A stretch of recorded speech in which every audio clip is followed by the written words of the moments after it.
কাদের আমল কবুল করবে না? সবাই আওয়াজ দিয়ে বলেন। যারা মানুষদেরকে আল্লাহর রাস্তায় যেতে দেয় না, কোরআন শুনবে যেতে দেয় না, কোরআন বলবে যেতে দেয় না, তাফসীর মাহফিল করবে করতে দেয় না, সঠিক কথা বলবে বলতে দেয় না, যারা আল্লাহর রাস্তায় বাধা সৃষ্টি করে, ওদের কোনো আমল আল্লাহ রাব্বুল আলামিন কবুল করবেন না।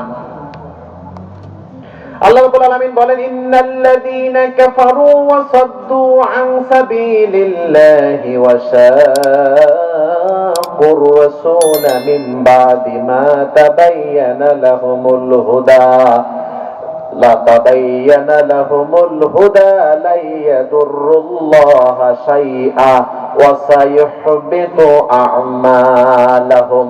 চিৎকার দিয়ে পড়েন নাউযুবিল্লাহ। ইন্নাল্লাযীনা কাফারু, নিশ্চয় যারা কুফরি করেছে, ওয়াসাদ্দু, বাধা সৃষ্টি করেছে, আন সাবিলিল্লাহ, আল্লাহর পথে। জোরে বলেন তো, আল্লাহর পথে বাধা সৃষ্টি করা মানুষ পৃথিবীতে আমাদের দেশেও আছে না নাই? মানুষ কোরআনের কথা বলবে, সেখানে বাধা আছে না নাই? মানুষ তাফসীর মাহফিল করবে, বাধা আছে না নাই? দ্বীনে হক বলবে, বাধা আছে না নাই? সত্য মানুষের মুখে প্রচার করবে, বাধা আছে না নাই?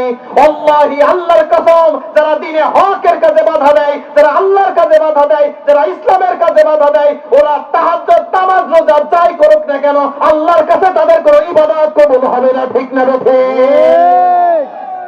সূরার নাম সূরা মুহাম্মদ, আয়াত নাম্বার 32।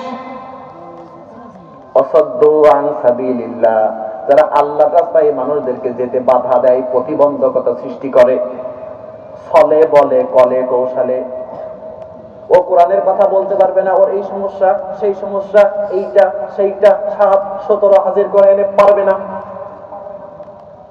জোরে বলেন তো, এমন ঘটনা আছে না নাই? আল্লাহ রাব্বুল আলামিন অপরাধে বলেছেন, ওয়ালা তাকউদু বিকুল্লি সিরাতিন তুইদুনা ওয়া তাসুদ্দুনা আন সাবিলিল্লাহ। শোনো শোনো শোনো, মানুষজন দ্বীনে হকের দিকে যাবে, ইসলামের দিকে যাবে, কোরআনের দিকে যাবে, ওদেরকে বাধা দেওয়ার জন্য তোমরা রাস্তার মোড়ে মোড়ে অস্ত্র নিয়ে দাঁড়াবা না। নিষেধ করেছেন যিনি, তিনি কে? আরো জোরে বলেন, তিনি কে? এখন বলেন তো, মোড়ে মোড়ে বাধা আছে না নাই?